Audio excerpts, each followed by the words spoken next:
Sheepy Time. Don't be fooled by the cute theme. It's actually a strategic game. Coming up.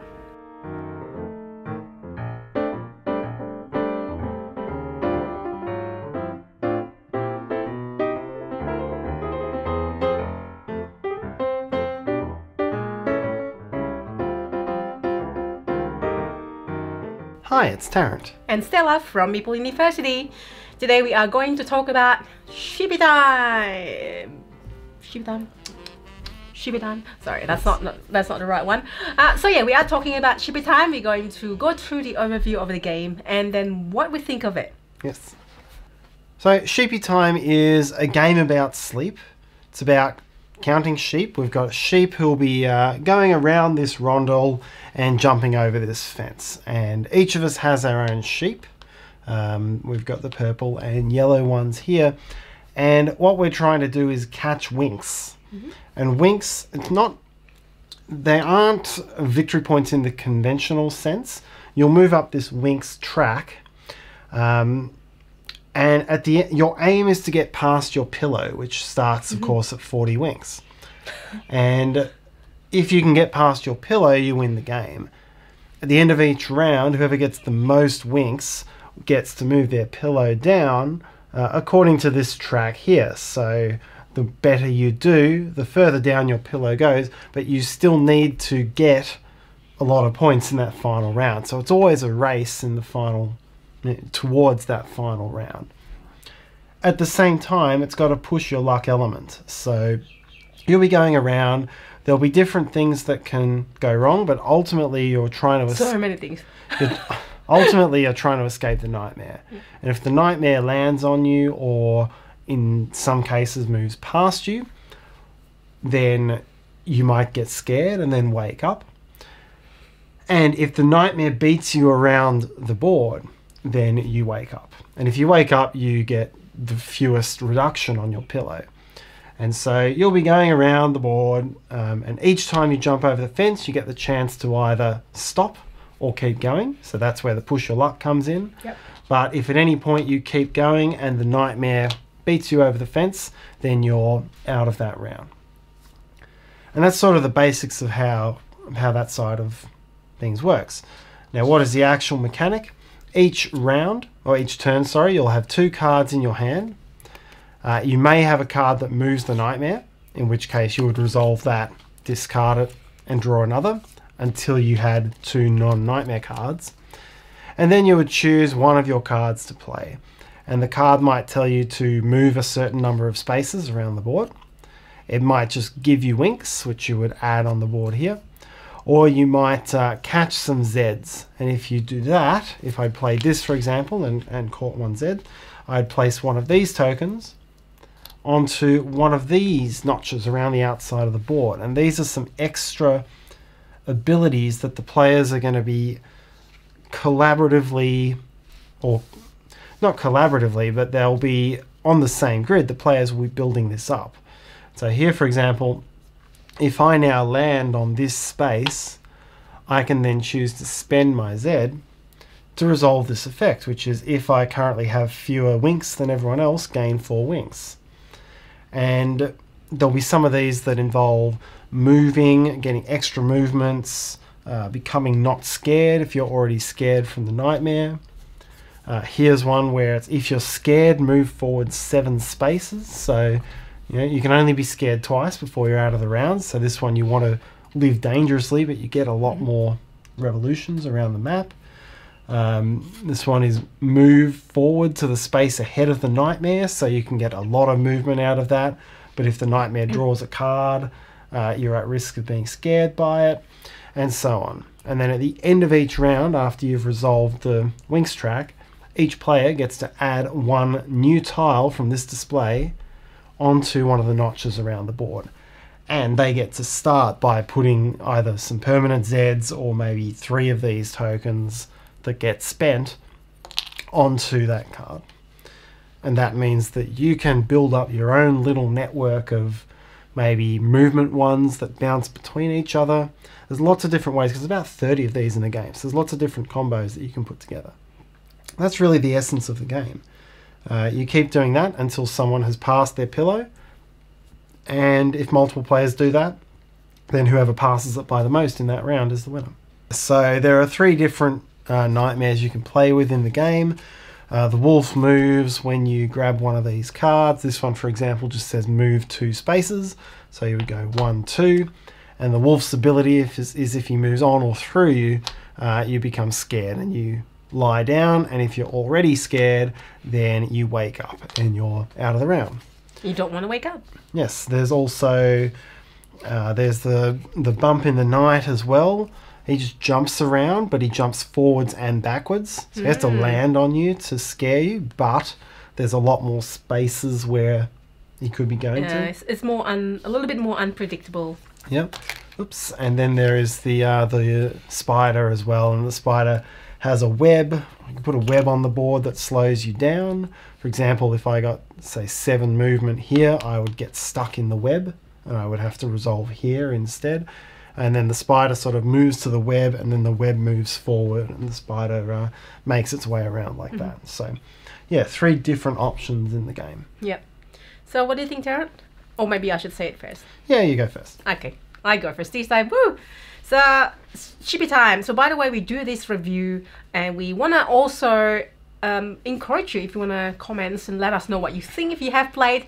They're not necessarily new games or games hasn't been out there. Well, this is like these years, but it has been out for maybe a few months now. So let us know what you think as well. So what I think for this one is, I think I did not, when I found out about this game, I thought it would be a lighter game. The theme, I think, certainly kind of fooled you a little bit. It's actually a decent game with a pretty decent strategy. There's push your luck, which is, you know, mitigated. And, you know, as Tarrant said earlier, so this area, you can, you know, if you think hard enough, well, for me anyway, you don't have to think a lot. You can combo a few things together to make your things really work. Like you run the move through the space and then you move forward. It's like it can push you if you do it the right time, the right moment, the right place. And there's a lot of this as well that can really make great combos. Yeah, there's one in there that is, if you land on it on the same turn that you've jumped over the fence, then you get points equal to its space. So if you put it near the fence, it's not worth many points. If you put it far away, it can be worth a lot. Yeah. And you could put it next to one that says move forward an extra space, and then, you know, that gets you further around and it gives you 2 chances to fall on something that lands you on that space. So that sort of thing is interesting to put together. Exactly. Well, you also limited obviously by the cards that you have in your hand, but that's part of the strategy. That's, you know, part of the thing that you have to think hard. Okay, you can always keep 1 card at least. I wish that at times though I would have 3 cards rather than 2 cards. Yeah, we've definitely had that debate about 2 cards can be very limiting. Yeah. Without having tried or play tested it at 3, I reckon you'd have too much choice at 3 players. Okay, so my thoughts 3 cards, is not 3 that players. 3 cards. Sorry, yeah. So my thoughts is that 2 is probably a very good good amount of cards you have. Like 1 is very limiting. Like I don't think that will work.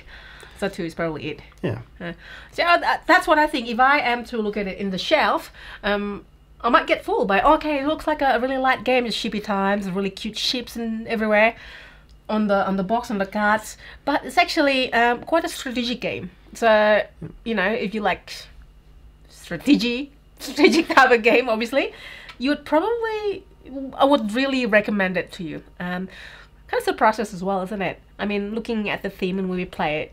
Well, obviously, this is a review copy. We get sent a review, but after playing it, I'm like, wow, well, this is actually, you know, a really decent game. I'm not saying that it's not a decent game by looking at it, but kind of like it form your opinion, that's all. What do you think, Tarrant? Yeah, I would go down a similar line. I would say that this is, it's simple enough that you could play it at a family level, and it has some interesting decisions that work down to very junior players.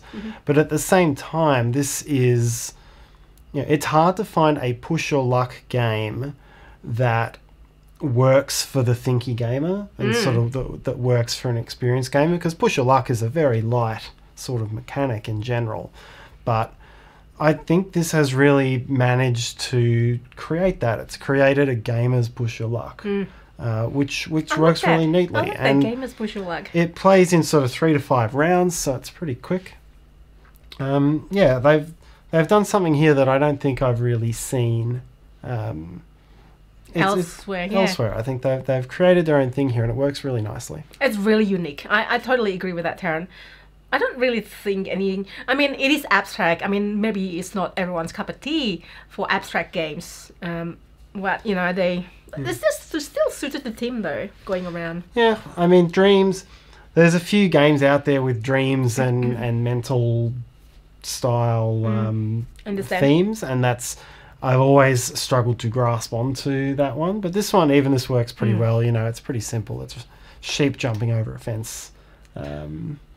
And yeah, you know, there's a few sheep type things in here, and yeah, no, it works. And the replayability as well. I mean, those are the other stacks that you have there.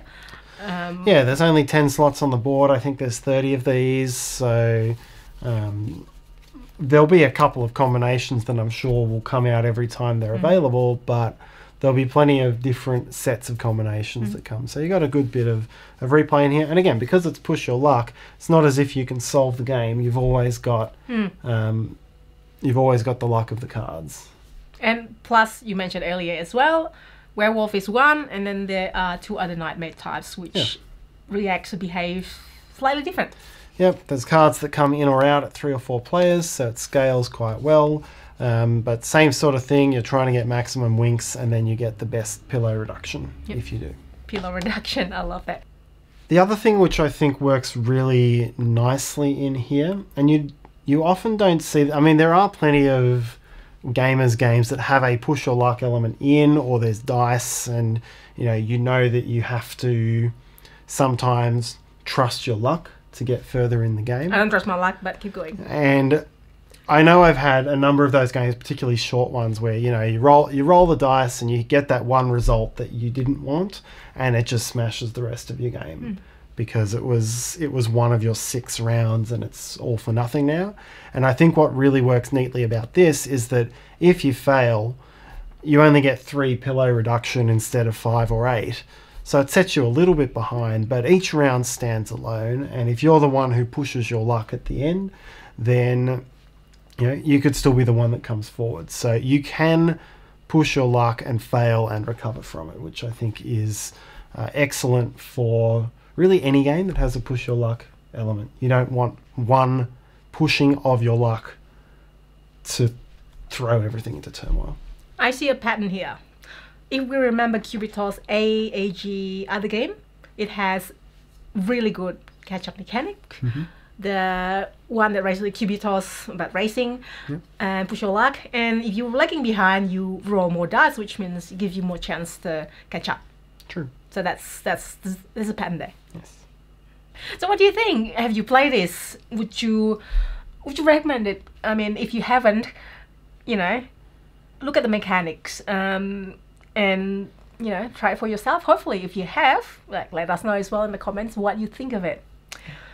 We do reviews like this in addition to our other type of videos, so I would encourage you to participate in the comments and discussion for others to find as well.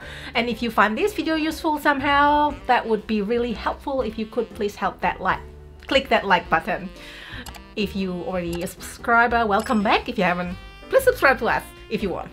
You can also hit the Meeple in the corner and click that bell icon so you get notification. I'm also on Instagram, so find me there as well, and hopefully we'll see you in our next videos. Bye!